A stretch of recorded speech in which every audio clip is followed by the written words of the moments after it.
Y para charlar sobre esto tenemos al gran Roberto Navarro en la mesa. ¿Cómo estás? ¿Cómo estás? Qué conductora que tenemos, ¿eh?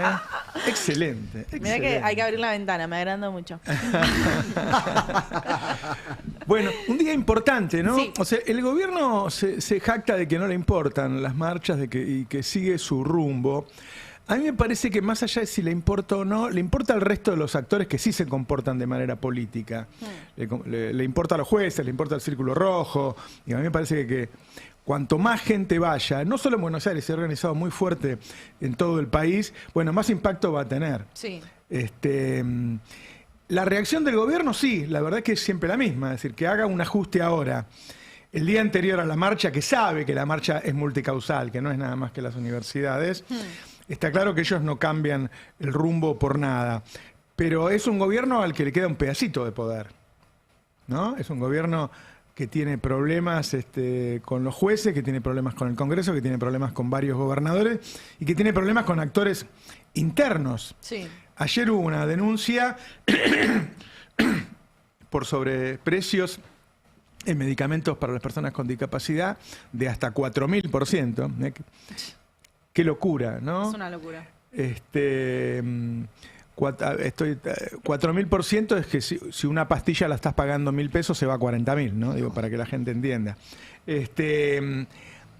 Y esa fue una denuncia del ministro de Salud, Mario Lugones, que recae sobre el Andis que responde a Karina Milei, digo, todos lo sabemos.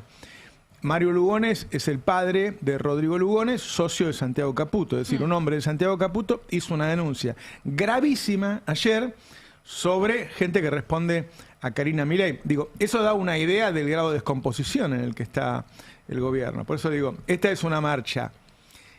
¿Es hacia el gobierno el mensaje o es hacia toda la política y hacia los empresarios para que entiendan, che, mira que esto no va más? Claro.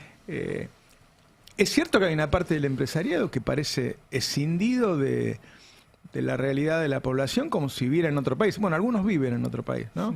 Sí, viven en otros países, pero igual usan los profesionales que salen de la universidad pública. Pienso en Mercado Libre, por ejemplo. Digo, hay una gran cantidad de empleados de Mercado Libre que están formados por y gracias a la universidad pública. El que no lo piensa es él, indudablemente, ¿no? No debe haber un factor más importante en la sociedad argentina para el pacto social, ese pacto que tenemos entre todos los que vivimos en este territorio, que la universidad.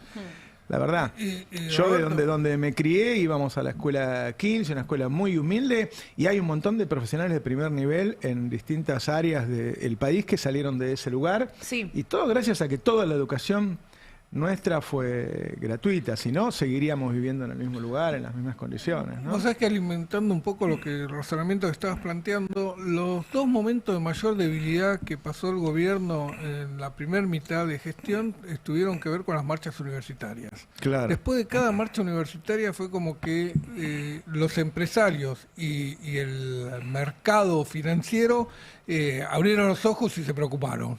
Vieron que había otra realidad distinta a la que en ese momento palpaban según las encuestas. Ahora se da esta conjunción. Por un lado tenés toda la imagen del presidente y de su gobierno, porque no solo del presidente, sino de todo el gobierno, desplomándose por abajo del 30% en algunos casos, o por lo menos flotando entre el 30 y el 35%, y la gente en la calle. Y es la peor combinación que puede tener el gobierno. Es una situación como pre-octubre, ¿no? Donde Claro. el Congreso ya no te empieza a responder, la calle se complica, la justicia se complica. Y bueno, la otra vez lo salvó Trump. Hay una noticia en Estados Unidos que es bien complicada, bien fea. En Estados Unidos se hicieron reformas a las leyes electorales, ahora en un año electoral, a favor de los republicanos. Muy a favor de los republicanos. Hubo un fallo de la Corte Suprema de Justicia, ¿no? Bueno, ahí voy, claro. Hubo demandas judiciales y la Corte, una Corte armada por Trump en el gobierno anterior, perdón, le dio la razón a los republicanos. Ayer el mercado de apuestas, hay un mercado de apuestas que dice de todo, el mercado del Mundial de Fútbol, de las elecciones, de si Trump va a caer o no va a caer, y cambió no a favor de Trump, no dice que va a ganar Trump, pero las apuestas daban que iba a tener una derrota tremenda Trump y ahora ya no tanto. ¿Por qué? Por el cambio de las leyes electorales. Quiero decir que va perdiendo densidad la democracia en todo el mundo, en manos de los factores de poder. Esa corte es una corte de factores de poder, porque la armó Trump en el primer periodo de gobierno. Y entonces uno no puede hacer análisis político de la misma manera que lo hacía cuando las democracias eran, no sé si plenas, pero más o menos funcionaban en un momento como este. Decir, bueno, ¿qué va a pasar? Lo lógico sería, Trump pierde en noviembre, cae, porque tiene razones para juicio político y se queda sin número. Eso deteriora al gobierno de Milei, claramente, y le va a costar mucho llegar a Milei. Sí. Ese sería un análisis de cómo era el mundo hace 5 años. Lógico y racional.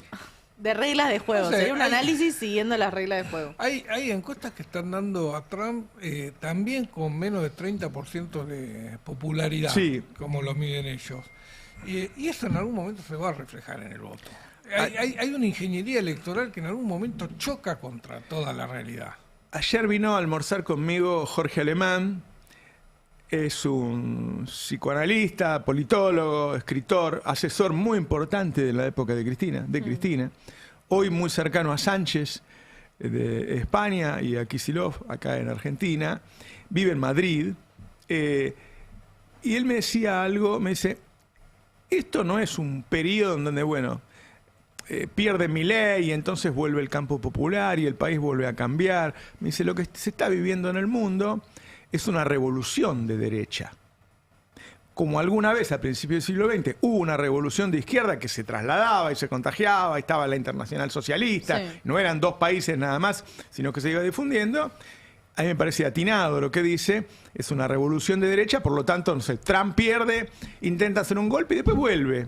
Bolsonaro pierde y el hijo, que es más mamerto que el padre, está ahí y puede ganar las elecciones. Entonces, todos los análisis que hacemos son distintos. Y además una revolución de derecha muy basada en la tecnología, el poder de la tecnología, ¿no? Lo dijo Heidegger después de la Segunda Guerra Mundial. Lo que viene es el poder de la tecnología. Entonces, los análisis que hacemos a veces hay que tomarlos con cuidado porque nosotros no somos robots, no somos inteligencia artificial, seguimos razonando más o menos en los mismos términos y hay cosas, uno supone que un gobierno como este no debería bancarse la situación tal como está, la debilidad extrema que tiene Milei. Ahora, ¿es Milei el importante en este juego? No. Claramente no.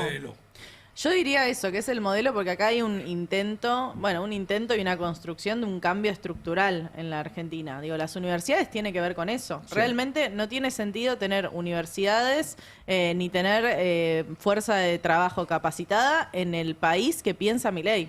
Claro. En el país que piensa Milei, que es Perú, vos no necesitas una fuerza de trabajo capacitada. Necesitas muy poquitos y de hecho te juegan contra, porque si vos tenés trabajadores formados, van a presionar por mejores condiciones laborales. Claro. Y vos necesitas gente que se calle la boca y que labure 8, 10, 12 o 16 horas por día. No necesitas a alguien que tenga un título universitario. La universidad es un motor de movilidad social y Argentina de Milei no tiene movilidad social. Además, uno ve, no solo acá en Argentina, sino en el mundo, viste que están haciendo el mayor ajuste de los últimos 50, 60 años en Alemania. Una Alemania que, incluso con gobiernos de derecha, ha tenido un cuidado social, una democracia social muy importante. Y se están haciendo ajustes, y muchos en áreas sociales. Y uno piensa, ya hace varias décadas que en el mundo muere mucho más gente en guerras que en desastres climáticos y cualquier otro tipo de cosas, ¿no? Los seres humanos nos matamos unos contra los otros. Y todos los gobiernos desfinancian las carreras sociales, las carreras donde nos analizamos a nosotros mismos, donde analizamos la sociedad, psicología, sociología, antropología, ¿no? Porque dicen que no sirve. Claro. Y la verdad que el problema que tenemos los seres humanos es ese, no el tecnológico. En lo tecnológico somos un avión. Los seres humanos, el problema que tenemos es cómo nos relacionamos entre nosotros. Claro. Y acá, viste que cuando se financia el CONICET, enseguida dicen, no, porque había un informe que se llamaba El ano de Batman. ¿Cómo vas a gastar plata? No lo leyeron, obviamente no saben. El título era un título marketinero. Sí. Entonces, a mí pensé que ese es un problema. Los mismos jóvenes dicen, no, bueno, yo no voy a estudiar esto porque no voy a poder vivir. Y tienen razón. Después son indigentes, porque hoy hay trabajadores pobres y trabajadores indigentes. Entonces, yo siempre pienso que después de la oscuridad viene el renacimiento, ¿no? ¿Sos optimista?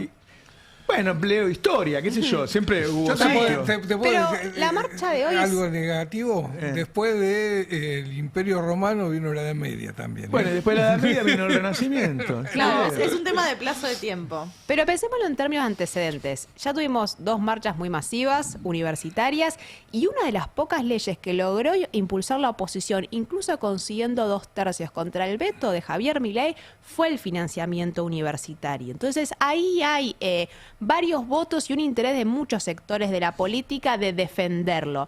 Y pensándolo en términos de los actores que lo sostienen a Milei, me cuesta mucho entender cómo Milei el día de ayer hace un recorte presupuestario que se sostiene fundamentalmente contra las provincias aliadas. Cuando le hace un recorte en unas transferencias que había anunciado con Osvaldo Jaldo el mes pasado simplemente y dice que va a recortar por ese lado. Recorta transferencias a la provincia de Entre Ríos, recorta transferencias a la provincia de Chubut. Todo en un contexto en que estás peleado con el PRO y te estás que es avanzar con la reforma electoral el día de mañana. Mañana se va a juntar el Senado a tratar la reforma electoral finalmente y no va a ser solo ficha limpia como les había prometido Patricia Bullrich a los senadores radicales. Ahí Karina Milei ganó la discusión y se va a tratar toda la eliminación de las PASO. ¿Con qué votos? Si el compromiso con los gobernadores era no te molesto en las provincias y además te doy algunos recursos para poder solventar el año y medio que te queda. No, pero me parece que está claro lo que están haciendo. O sea, vos recortás a todos y cuando los tenés bien asfixiados, vas y negociás uno por uno. Pero esto Mirá fue, que Jaldo se le les estaba recortaron, revelando. pero les recortaron los que le dijeron, los que Hace un le mes. dieron después de esa negociación. Sí, los asfixiaron, los obligaron a negociaron, le pagaron con estas obras públicas. Un mes después se las cortan. Es que los ¿Qué- gobernadores qué son de los más confianza golpeados. Claro, no tienen palabra. Si A mí no- me parece que va a haber varias provincias que no van a poder pagar los aguinaldos. ¿no? No tienen la plata. Hay un montón de provincias que no tienen la plata para los aguinaldos. Se va a abolir de facto el aguinaldo en Argentina. Te voy a decir una cosa. No se asusten que no lo digo por nosotros, pero va a haber muchas empresas que yo sé que funcionan, abren todos los días, pero que no tienen la menor posibilidad de pagar el aguinaldo. Tremendo. O sea, el aguinaldo va a ser un punto, mirá vos, ¿no? Cómo puede ser. Al fin y al cabo, una empresa bien organizada lo tiene preparado eso ya, ¿viste? Uno tiene un ahorro para los aguinaldos, sí. otro porque hay una iniciación, qué sé yo. Así trabajás normalmente. Las empresas se van comiendo esos ahorros, entonces cuando llega el momento no lo pueden pagar. Es que no tienen capacidad de acceder al financiamiento.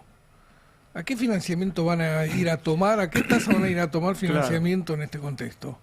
Digo, no hay una actividad económica que te convalide una tasa de interés del 100% anual que te están cobrando. O sea, ¿qué nivel de ventas tenés que tener o qué nivel de inflación tenés que esperar para poder afrontar esas tasas de interés? Están en un problema muy grave las empresas. Sí, también está en un problema muy grave el gobierno, ¿no? Porque yo leí en el chat varias veces en el día de hoy que decía como, bueno, ¿marchar para qué? Vos decías, bueno, la ley de financiamiento universitario fue de las pocas cosas que se logró conseguir en el Congreso, se insistió y de todas maneras el gobierno no la cumple. Entonces hay también una sensación como de frustración de decir, ya hubo 3 marchas federales universitarias y los fondos no solo no van a las universidades, sino que el gobierno por boletín oficial te recorta todavía más las partidas para universidades dentro de otras. Y para mí hay algo acá que es fundamental, que es que el gobierno le teme a la gente en la calle. Le hace Sí, mal la y gente son en la distintos calle. momentos, no se puede. Este es por lejos el peor momento del gobierno, fundamentalmente fue perdiendo aliados, se va debilitando. Entonces, yo diría que este no es un mensaje a Milei, porque Milei no escucha los mensajes, sino al resto del sistema de poder en Argentina.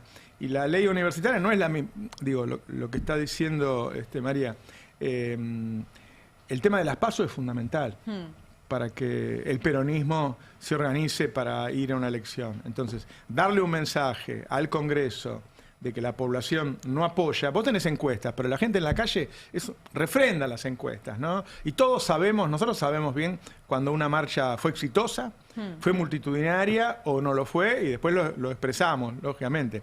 A mí me parece que sí, que no todas las marchas son iguales, que siempre algo se consigue y que fundamentalmente es un mensaje al círculo rojo y a una clase política. Para mí lo mejor de los políticos son la clase política profesional, ¿no? O sea, los tipos, ¿viste? No estos tipos que trae el PRO, qué sé yo, que lo puede arreglar con 2 mangos. Eso, la clase política profesional ve más allá. Y este es un mensaje a la clase política profesional, la población en la calle, diciéndole que no a Milei, ¿no? Roberto, Caputo dijo esta semana, el fin de semana, que ningún inversor le pregunta por la declaración jurada de Adorni, incluso risueñamente dijo, un inversor me dijo, ¿te parece que yo voy a definir tomar mi decisión por la declaración jurada de Adorni? Como diciendo, no mueve el amperímetro, no mueve el riesgo país.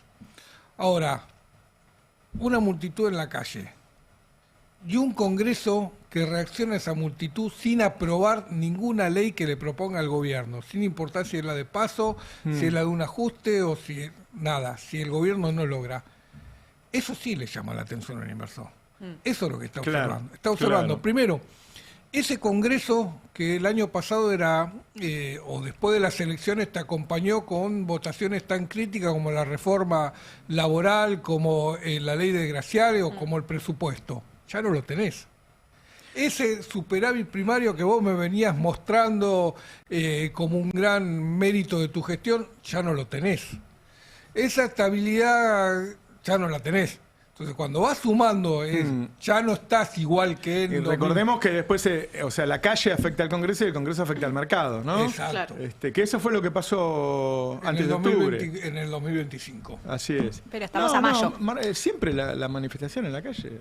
Y además es una forma de organización. Yo ahí también pienso que hay algo de esta época que todo se pretende que sea instantáneo, ¿viste? Como, bueno, yo hago una marcha, listo, y es multitudinaria y ya con eso gané. Y la realidad es que las experiencias son más lentas también porque son procesos. La gente se va organizando, se va conociendo. Digo, pienso en las experiencias del 2001, pero de un montón de otros momentos que no fue una marcha, fue una acumulación de marchas.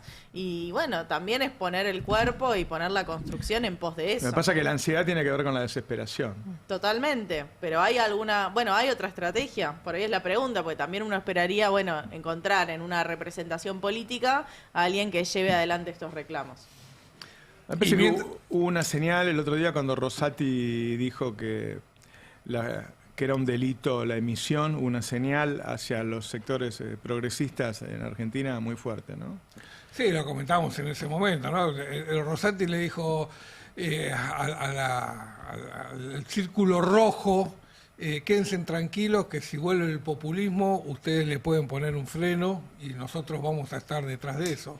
El tema de judicializar la política económica es que terminan todos presos. Sí, no, pero es muy interesante porque si hay algo que ya hasta ahora la justicia... Futuro, y que era una causa, que era una paparruchada, digo, tendrían que ir presos todos. Pero terminó absorbiéndolo todo porque si hay algo que la justicia siempre ha respetado en Argentina es el poder de estabilización del Banco Central. Nunca la justicia falló en contra de las políticas que lleva adelante el Banco Central. Ni de tipo cambiario, ni de emisión monetaria, ni de administración de los bancos, ni de sanción a las casas de cambio. Todo lo que hace el Banco Central siempre fue respaldado en el ámbito judicial. Lo que dijo Rosati esa vez fue, vamos a romper con eso. Vamos a quitarle el poder al Banco Central y se lo vamos a trasladar a el círculo rojo. Claro. Y eso es generar un nivel de inestabilidad tan alto que sería insostenible. Hay otra cosa que no está en esta mesa, ¿no? Que es, bueno, ¿qué van a hacer los medios y los jueces con el gobierno en los próximos meses? Porque cosas para mostrar hay un montón. Sí. Digo, ¿no? Para desarrollar toda la denuncia del caso Libra, para toda la denuncia de Andis, el 3%. Si este gobierno así debilitado recibe un ataque muy fuerte, es decir, si van rápido las causas, parece que va a haber un deterioro grande y que le va a costar mucho al gobierno sostenerse. ¿Vos leíste, escuchaste de un cambio de posición del hijo a partir de la decisión de Maíquez de promover el... Aparentemente por ahora no. Está circulando que a partir de la decisión de Maíquez de impulsar el pliego del juez Ponte, el hijo está frenando su ofensiva contra Adorni. Pero él filtró información después de eso, filtró la información de las cripto y eso. Veremos. Bueno, nos vamos a enterar pronto, tiene ¿no? un interés más importante que ser procurador de la Nación. Claro. Esa es la gran negociación, me parece. Y ya está avanzando con bastante... Prestaría atención a lo que va a hacer la Corte Suprema que le cayó la ley de financiamiento universitario. Va a ser la Corte quien va a tener que definir si obliga al gobierno a aplicarla o no aplicarla. Eso sería un gesto y prestará seguramente mucha atención a lo que pase hoy en las calles. Es sintomático de todas maneras que sea el sistema el que esté reaccionando, porque ven que el que no está reaccionando es el gobierno. Hoy por hoy la estrategia del gobierno nacional es esperar a que llegue el Mundial, porque hace 2 meses que no pueden avanzar con nada. La gestión diaria se reduce a ajustar. Por fuera de eso no hay casi gobierno, hay un conjunto de funcionarios que se reúnen. A mí me parece que después del Mundial la van a pasar muy mal. Yo que ellos no esperaría el Mundial, ¿no? Me cuesta pensar, o sea, para mí cuando empiece la carrera hacia las elecciones va a haber una corrida del dólar fenomenal. O sea, todo el mundo va a deshacer sus posiciones y se va a ir a esperar en dólares. Más allá de lo que pasa en Estados Unidos.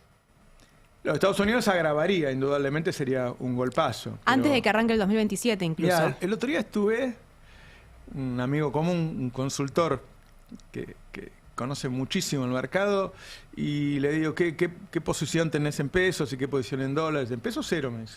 ¿En pesos 0? Tiene muy poca confianza. Todo en dólares. Bueno, lo que pasa es que vos siempre pensás cuánto tengo para ganar y cuánto tengo para perder. Sí. Y la verdad es que para perder, ¿cuánto tenés? ¿Cuánto menos puede valer el dólar de lo que vale hoy? En cambio, para ganar tenés un recorrido ¿Cuánto acá y gigantesco. cuánto en Brasil? ¿Eh? ¿Cuánto acá y cuánto en Brasil es la otra, ¿no? Claro, Porque hay esa muchos es otra, porque el muchos riesgo que argentino se hizo muy grande, hay ¿no? muchos que están diciendo, bueno... Claro, y como hay un riesgo norteamericano también, se van a Brasil. Se van a Brasil. Y lo ven a Brasil por los BRICS, no solo por lo que es Brasil, ¿no? Sí. Uy, suena el teléfono. Tengo miedo. Hola. Hola, Cande, Roberto, ¿cómo andas? ¡Karina! Hola, ¿Cómo andan Cari. todos Qué bueno que labure acá en el Destape, Karina. Bueno, muchas gracias, Roberto. Gracias por la solidaridad con Manuel, muy agradecida. Voy a ¿Manuel? recompensar, sí, voy a recompensar. Recompensaré. Nosotros lo queremos en Cana, Manuel. Manuel, mándale un 3%, Robertito. Bueno, le voy a mandar un 3% a Roberto Navarro. No, a rosca floja no. Pará. Vos, Roberto, ¿cómo tenés la rosca? No. Jefe, salga de ahí, por favor, se lo pido. Salí, rata inmunda. Bueno, tanto quilombo por el 3%, Roberto. La verdad que es poco, ¿no? ¿Cuánto se llevaban Menem, Coban y Dromi? No sé. Los kirchneristas por menos del 30% no mueven el culo. Escúcheme, Karina, está haciendo demasiadas acusaciones usted. ¿Pero cuánto es el 3% de algo? Roberto, pensá conmigo. ¿De cuánto algo? ¿De qué algo? Bueno, ¿cuántos años tenés rosca fija? 108. Bueno, imagínate 66. Vamos a poner un número hacia el azar. 3 por 5 dividido 4 por 2. ¿Qué 3 por 166 es 2,1. Bueno, ¿qué son? 20 años. 20 años no es nada. Triste la mirada.